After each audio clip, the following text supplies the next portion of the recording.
back with WSJ Lunch Break. I'm Wendy Bounds. Can Kate Middleton make maternity wear cool? Well, Christina Bankley, she is our on-style columnist, and she's here to give us a preview of what we're going to be seeing on the runways around the world in coming months. Hey, Chris. Hey, Wendy. All right, let's get to Kate in just a moment. One of the things that I'm fascinated by is you say this coming season, it's no fear. You can mix and match almost anything, and that's the approach the designers are pushing. What are these looks gonna pan out to be?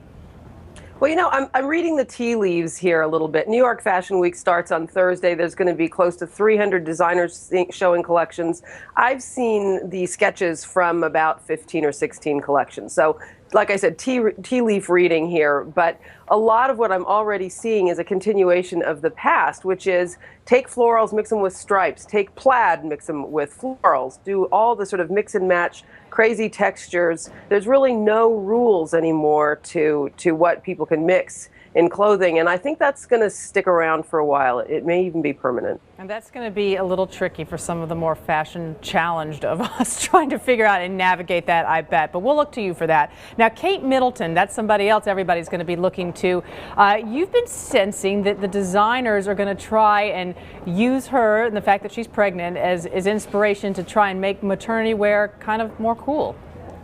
Yeah, we'll see whether that's one of those things that walks off the runway and into stores. It seems a little unlikely, but given the impact that Kate Middleton has had on fashion already, it's easy to imagine that when London Fashion Week comes along, in particular, that some of those designers are going to be thinking about that baby bump and what they might do with it on their runways. And anybody else that we should be watching? I mean, new faces that are going to be here in some of the fashion shows. Katie Holmes, for one, Christopher Kane.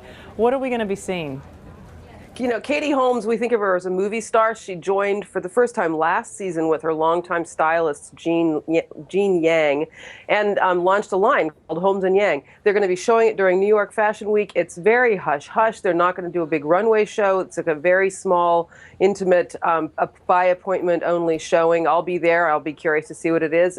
So far, seems to be a little masculine inspired, very tailored, and also comfortable. Christopher Kane in London is going to be giving a big push to his own line, the Christopher Kane line. He just sold about 51% of his company to PPR, the luxury giant. So he is suddenly flush with cash. It'll be fun to see what he does with that. All right, last but not least, John Galliano, who was disgraced a couple years ago and fired from Christian Dior after he made anti-Semitic remarks. He may get a little bit of a comeback here with Oscar de la Renta. Tell us about that.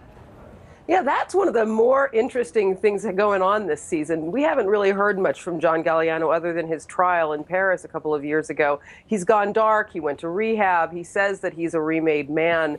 And he's got a lot of friends in the fashion industry who would really like to see him come back and put his creative talents to use. Oscar de la Renta invited him in for what they called a residency for 3 weeks, where he would share some of his ideas with de la Renta. We're going to see what the outcome is in New York this week. I really have no idea what that might be, but Galliano has never, ever been anything but dramatic. No, and maybe we'll have much more to talk about after this happens. Chris Bankley, thanks so much for being with us. Stay tuned for all our fashion coverage throughout the week on WSJ.com.